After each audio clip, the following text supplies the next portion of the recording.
Now I want you to consider this, because they saw the star, and the Bible says that they left. And as they traveled for over 2 years on this specific journey. When they got before Herod, they specifically told them why they were on this elongated trip. They specifically said, "We saw the star, and we came that we may worship him." We came that we may worship him. See, the priority when you see the light, you've got a responsibility that you're going to worship him.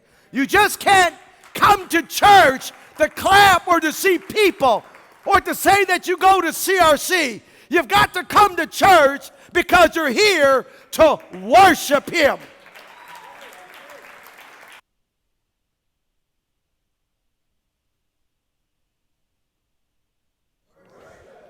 You've got to come with the ambition to worship him.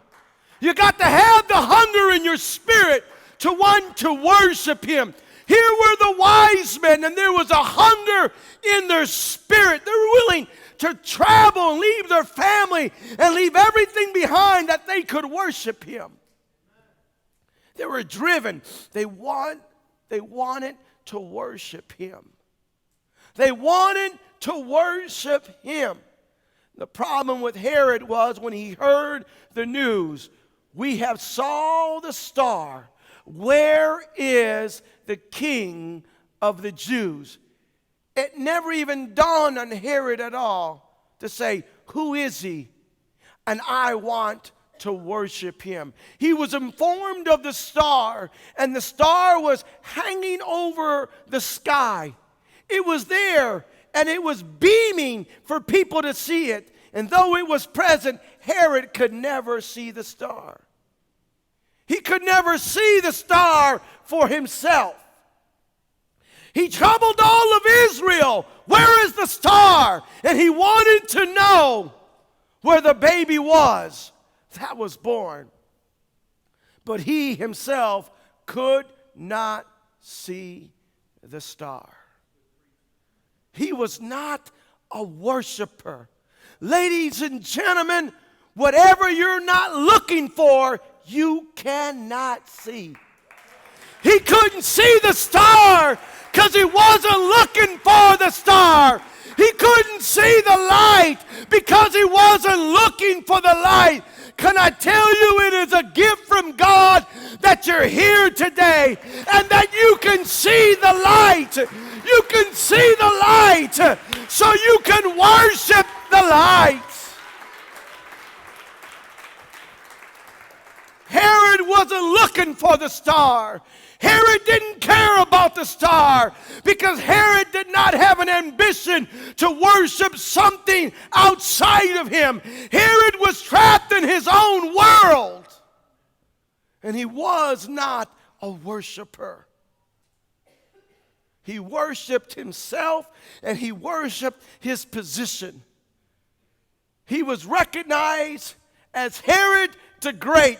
History records him, according to Josephus, as Herod the Wicked or Herod the Villain. He was deeply corrupt.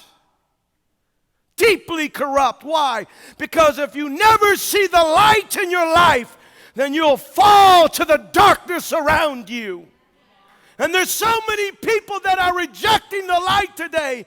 But what they don't realize as we live in this end time, there is darkness in the land and gross darkness on the people. And you've got to fight to stay in the light. You've got to fight to seek after the light. You've got to fight to stay focused on the light. You can't allow anything to get in the way for someone trying to steal the light in your life. And that's what the devil is after, because he knows that if he can take the light out of your life, you'll lose your worship. You've got to cultivate your worship and focus it on the light. Can you see Christmas today? Can you see the light today? Herod, it was interesting because as he begins to to present his proposition, the Bible says how he pushed and he was diligent because he was a dictator. Not only was he deeply corrupt, but he was deeply a conniving individual. Tell me when you find him that when you find him, inform me that I may come and worship him. He said it so flat-footedly. He said it so openly and matter-of-factly.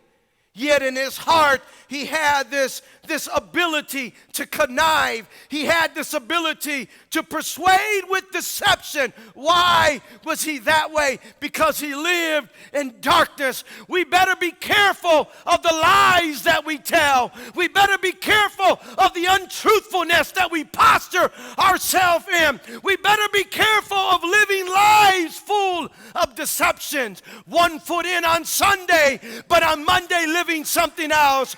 We better be careful of this conniving behavior. It is a characteristic of Herod why he couldn't see the light. And I've come to realize that people that can't see the light and people that don't want to worship God, it's because they're nothing but a bunch of connivers.